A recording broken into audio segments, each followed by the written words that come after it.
Usually when we talk about reaching our goals or, fundamentally changing our lives, there's this heavy expectation of immense complexity. Oh, totally. It feels massive. Right. It feels like you're being asked to assemble a jet engine from scratch.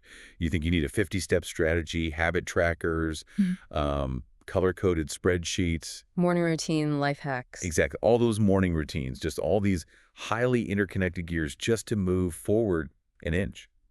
And honestly, that complexity, it can be weirdly comforting. Wait, comforting? How so? Yeah, because we actually prefer having a massive, dense manual to point to when things go wrong. Like, if you fail to reach a goal and the system you're using had 100 moving parts, it's very easy to just say, well, the system was just too complicated, or I missed step 42. I see. The complexity acts as a shield, I mean, that makes so much sense. The spreadsheet basically becomes the scapegoat. Exactly. But the source material you brought us for today's deep dive, it takes that massive manual and just throws it completely out the window. It really does. All those gears and trackers just vanish. Yeah, what we're looking at today is a philosophical landscape that is shockingly stark. And we're going to use it to answer a central, honestly, deeply frustrating question. Why do our brains actively sabotage our own goals when we know exactly what we want? It's the ultimate human problem. It is, and the answer we have for you today is exactly 10 words long. It's an excerpt from a text titled The Architecture of Progress. Such a great title. Right, and the entirety of the text we're analyzing is this. You can either make excuses or make progress. I mean, it is the absolute definition of linguistic minimalism. It really is. It strips everything away until you are left completely exposed. And the most powerful mental frameworks often do this. They refuse to give you a place to hide. Okay, let's unpack this. Because while those 10 words take roughly, 3 seconds to read out loud, the implications for how you construct your daily reality are massive. Truly massive. So, to understand the exact mechanisms of human momentum here, we can't just look at the quote in isolation, right? We have to look at the container it arrived in. The title itself, The Architecture of Progress.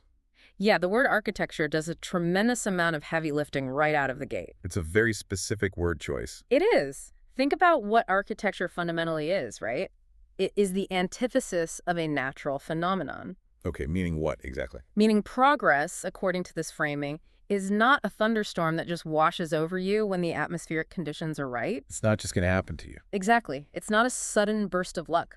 Architecture implies a blueprint, a foundation, and, deliberate structural design.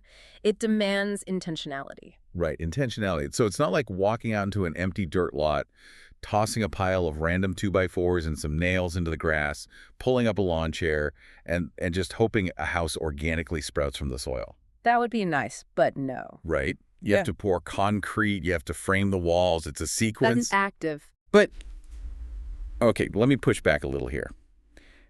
If I'm just trying to navigate a new career or, say, a new relationship, and I'm genuinely just figuring things out day by day, am I failing at architecture? Does this mean, without a rigid, perfectly engineered master plan, we're just doomed? Not at all, and that's a really crucial distinction to make. Architecture, at least in the context of human behavior, isn't about possessing an inflexible step-by-step master plan that never, ever deviates. Okay, good, because I definitely don't have one of those. Right, most of us don't. It's about the underlying function of your actions. An architect designs a structure to serve a purpose, to shelter, to bridge, to elevate. So it's about the direction you're building in. Precisely. When the text pairs architecture with progress, it's establishing that your forward momentum has to be designed, even if the blueprint is literally just a rough sketch on a napkin. The intention to build upward must be present. You aren't just letting gravity happen to you. You're actively defying gravity to construct something. Yeah. Which, I think, introduces a massive tension when we cross over into the actual quote. Right. Because you are building something no matter what. You can either make excuses or make progress. Notice the repetition there. The word make. Yeah. What's fascinating here is that the core engine of this entire philosophy isn't the word progress, and it isn't excuses. It's the verb that drives both of them. You make excuses. You make progress. Wow. Okay. The text explicitly frames both outcomes as active acts of creation. Here's where it gets really interesting. Because we usually don't treat excuses as something we make in the creative sense, do we? No, not at all. We treat them as things we just kind of stumble upon in the wild. Like, oh, look, I discovered this terrible traffic on my commute. I guess I can't go to the gym. Or, I woke up and found this bad mood in my brain today, so I guess I can't write that difficult email. Right. We treat excuses like external weather conditions that we are victims of. But by using the word make, the text completely rejects that victim narrative. It forces you to acknowledge your own complicity. That is heavy. It is. Excuses do not just happen to you, they are fabricated. They are manufactured on the assembly line of your own mind. Oh, man. And if you think about what it takes to manufacture literally anything, it requires raw material, it requires time, and it requires a massive expenditure of mental energy. Let's ground this in reality for a second, because that expenditure of energy, it is so recognizable when you actually stop and observe it. Oh, absolutely. Picture this, right? You know you need to have a difficult conversation with a colleague. You sit down at your laptop to draft the email. The classic scenario. Right. Suddenly you notice your inbox is a little messy. Then you realize your desk is dusty. God forbid you have a dusty desk. Right. Then you remember an article you meant to read about, like productivity. Next thing you know, you spend 45 minutes organizing your digital workspace and reading about how to be efficient. But the difficult email is still completely blank. And you feel exhausted. Yes. You've convinced yourself that you needed to optimize your environment before you could tackle the hard task, when in reality, you just engineered an incredibly elaborate excuse. You engineered an excuse, and you used your own intelligence to do it. That's the trap.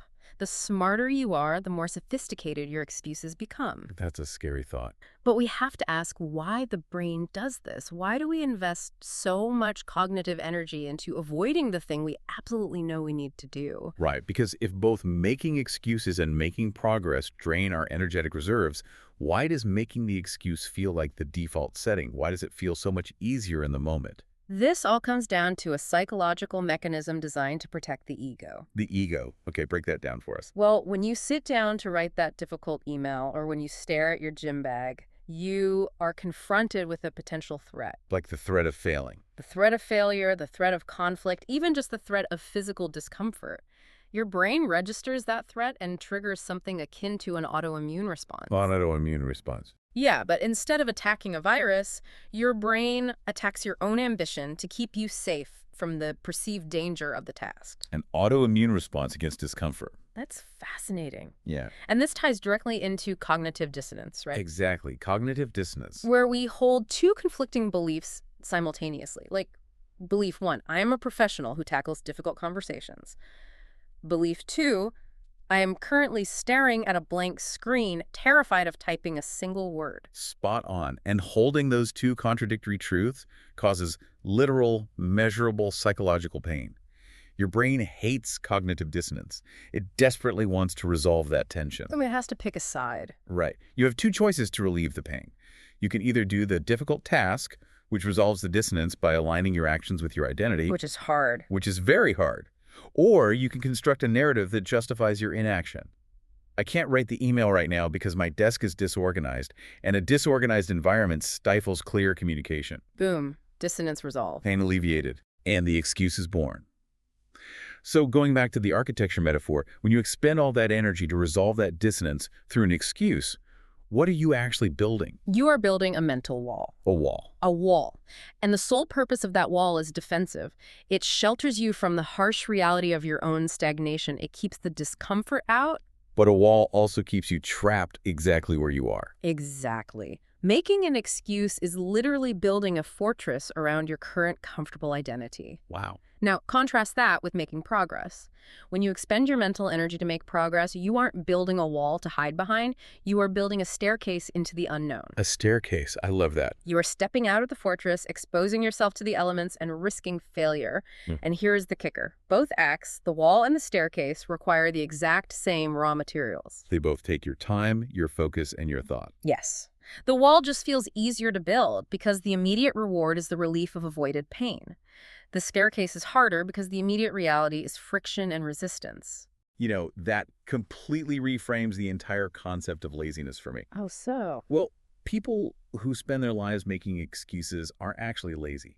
They are incredibly industrious. They are constantly working, constantly defending, constantly weaving these intricate webs of justification. Yes. Think about the sheer brain power it takes to convince yourself that you can't do something you know you need to do. It's exhausting. It is the tragedy of exhausted potential.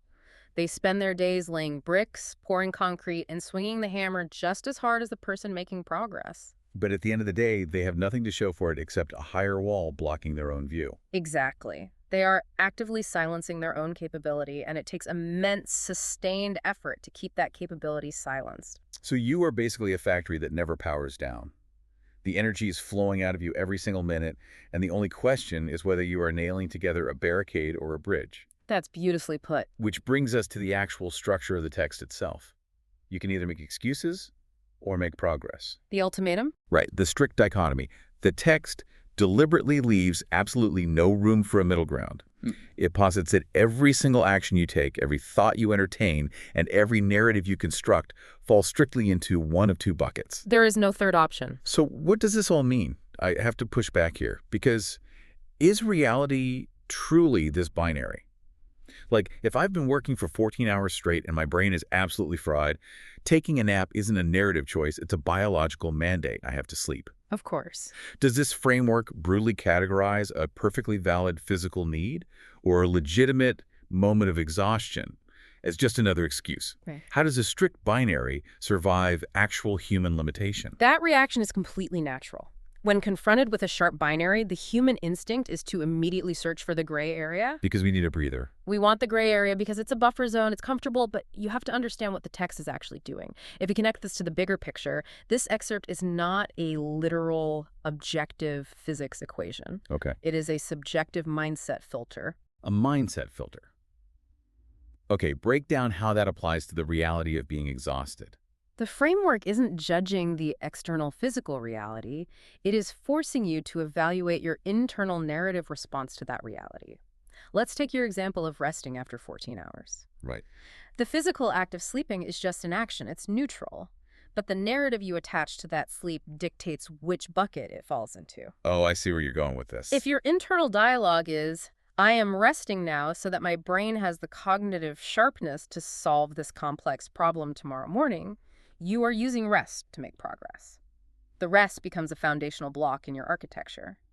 You are sharpening the saw. So the action of sleeping is actually a stepping stone in that context. Yes. But if my internal dialogue is like, I am so tired because this project is fundamentally unfair, the deadlines are impossible, and I just can't deal with the anxiety anymore, so I'm going to sleep to shut my brain off. Then you have taken the exact same physical action sleeping, and you have used it to manufacture an excuse.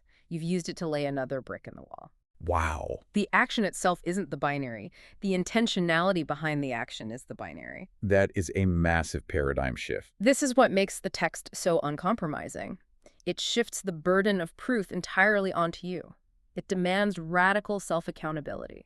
That is deeply confronting. Because, let's be honest, we all face very real, very legitimate obstacles that are completely outside of our control. Absolutely we do.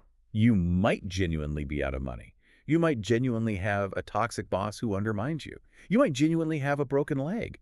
The text isn't gaslighting you into saying those realities don't exist, is it? No, not at all. It's looking at those realities and asking, what are you going to make out of them? Right. Precisely. A broken leg is a condition. It is a neutral fact of your environment. But the moment you look at that broken leg and say, therefore, I cannot move forward in any capacity, you have taken the raw material of a fractured bone and built a barricade. You fabricated an excuse out of a fact. Exactly. Yeah. Because the fact alone doesn't dictate the response. No, it doesn't. The architect of progress looks at that exact same broken leg and says, this changes the blueprint. I cannot walk. Therefore, I will use this mandatory immobility to strengthen my upper body or to finally read those research papers I've been putting off. That is such a powerful distinction. They take the same raw material, the condition of being immobile, and they use it to build a different kind of staircase. The raw material never dictates the structure. The architect does. Which means you can no longer lie to yourself about passive inaction. You really can't. You can't sit on the couch scrolling through your phone and tell yourself, well, I'm kind of making progress because I'm waiting for the right moment to start. This framework looks at that and says, waiting for the perfect moment is an excuse. You just manufactured an excuse. Put it in the bucket. It burns away the fog. We spend so much of our lives living in that fog, convinced that we are just waiting for the architecture to build itself. Yes. We think if we just read enough productivity articles or buy the right planning software or wait for the calendar to tick over to January 1st. You're new me. Right. We think the skyscraper of our goals will just suddenly assemble itself in the yard. And these 10 words just walk up to you, hand you a hard hat and a hammer, and say, you are the one making this right now, today. It forces a daily, even hourly audit of your internal dialogue. When you encounter friction, a delayed flight, a piece of harsh criticism, a moment of deep self-doubt, what is the invisible machinery of your mind defaulting to? Are you extracting the facts to build a bridge? Or are you spinning those facts into a sophisticated narrative about why you get to stop walking? It's a mirror. This 10-word excerpt from The Architecture of Progress is really just a mirror for you. It forces you to realize that you are constantly, unavoidably building your reality. You never stop building. Every rationalization, every delay, every small step forward, every pivot, they are all breaks. And the text strips away the illusion that you can just stand still. You're expending the energy either way. You are choosing to be the architect of your own momentum or the architect of your own barriers. Which, brings up a fascinating secondary layer to this philosophy, something we haven't even touched on yet. Oh, really? What's that? Well, if this text is true, and you are constantly in the active state of making something, either an excuse or progress, it raises a really tough question. Is true stillness even possible? Oh, wow. I haven't thought of that. If you decide you are tired of building and you just want to completely opt out of the dichotomy, what actually happens? If you sit in a room entirely alone, refusing to pursue a goal, but also refusing to justify why you aren't pursuing a goal, are you actually resting? Or are you just building a highly abstract excuse disguised as Zen detachment? That is mind-bending. That implies we are condemned to be architects. Yeah. That the human brain is so wired for narrative and action that the mere attempt to do absolutely nothing is, in itself, a form of construction. You can't escape the assembly line. You can't. Which means your only real agency lies in what you choose to manufacture. Yeah. So, as you go about your day-to-day, keep this in mind. You are standing in front of a chaotic heap of raw materials. Your time, your circumstances, your sudden obstacles, and your ambitions. The energy is yours. The choice is yours. The only question is, what are you going to build? What are you going to build? That is something to chew on. Thanks for joining us for this deep dive, and we'll see you next time.